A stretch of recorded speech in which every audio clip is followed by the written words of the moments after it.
Hey everybody, I'm dropping phones, I'm dropping iPads. Okay, I think we're set up here. Jessie Mundell here. We're live on Instagram and Facebook. I wanted to talk about a topic, a question today that I've been getting asked a lot lately, and to address something that I've seen in comments about this question come up, just to clear up some confusion on this. Okay, so let me know if you can see me and hear me okay. If you're on live, say hello. Love seeing your names and your comments pop up. So the topic is, can you strength train when you are healing diastasis recti? So when you're healing a abdominal separation, specifically we're gonna cater this conversation to postpartum, post-pregnancy. So can you strength train? Can you do core exercises when you are healing your diastasis post-pregnancy? The answer is yes. That is what my answer is for most people. Always, of course, dependent on the individual, but in most cases, yes, this is a good thing to do for a lot of bodies, is to get some load onto it postpartum in order to help heal the diastasis. So I think where we, and probably where I used to be and where I was coaching years ago, was thinking that we needed to pull back from the strength training when healing diastasis and keep things really mellow and relaxed and restorative, and that stuff is all good to put in, and I would encourage you to do so. But strength training absolutely can be healing, promoting for diastasis recti postpartum. So this is where we go with my postpartum clients. We go towards strength training. We don't pull back from it, we go into it. We do this at a level and with exercises and with reps and sets that fit in to this protocol that works for the body to be able to heal diastasis optimally and effectively. So we use strength training as health promotion for diastasis. So again, we don't back off from it, we don't pull away completely. We would modify and use strategy to adjust, but strength training is the main tool really that we're using for most people to help heal diastasis. Hi Instagram friends, good to see you there.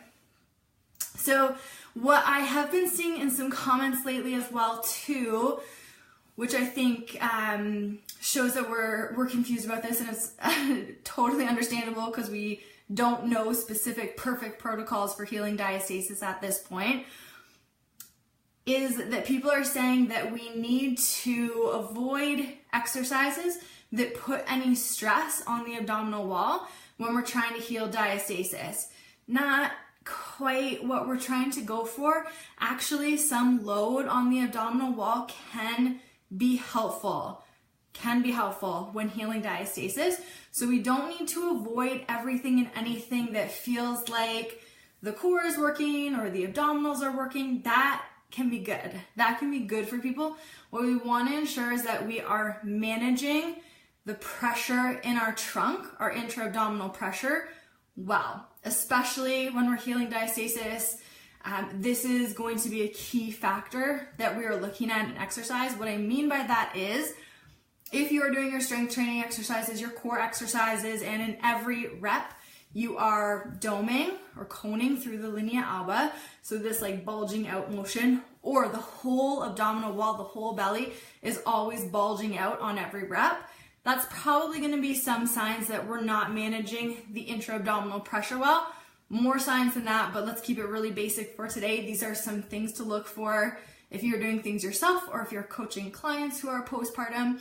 When we talk about managing the intra-abdominal pressure well, the client can breathe. We see this balanced work happening through the whole chunk.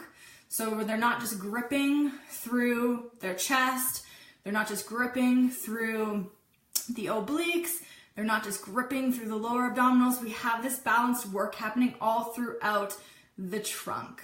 That is what we want to see.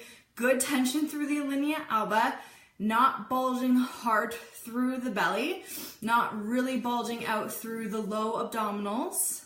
We want to see this balanced work happening, this breath work happening through the body. So the question that I specifically wanted to address was, can you strength train while healing diastasis? The answer is yes, in most cases. That is where I am leading my clients to go. That's where our coaches that we're training in the Postnatal Fitness Specialist Academy, that's the direction they're going. So strength training programs can absolutely be so helpful postpartum when healing diastasis. You do not need to avoid anything that you feel like is making your abdominals work. We just want to ensure that we are managing intra-abdominal pressure well and using that to our advantage when healing the linea alba and regaining tension and density through the linea alba. Make sense? I hope so. Of course, this is a big topic. It can be much more complicated than this depending on the body and what a specific diastasis is presenting as, but in many cases, you do not have to just lie on the floor and breathe until your diastasis heals. Okay? I think that is everything. If you have any more questions on that, absolutely let me know. Happy to help. So just a reminder, the Postnatal Fitness Specialist Academy, where we go much further in depth in this, is reopening for registration on Monday, April 16th. That will be our next class. And again, if you're interested in this information, this is education you want to give to your clients, this is a fully online based course, 10 weeks, where we dive far deeper into postnatal fitness and health coaching education. Okay? I'll post that link below if you want to get more details and get on the wait list. And if you have any questions at all about diastasis or this topic, let me know in the comments below.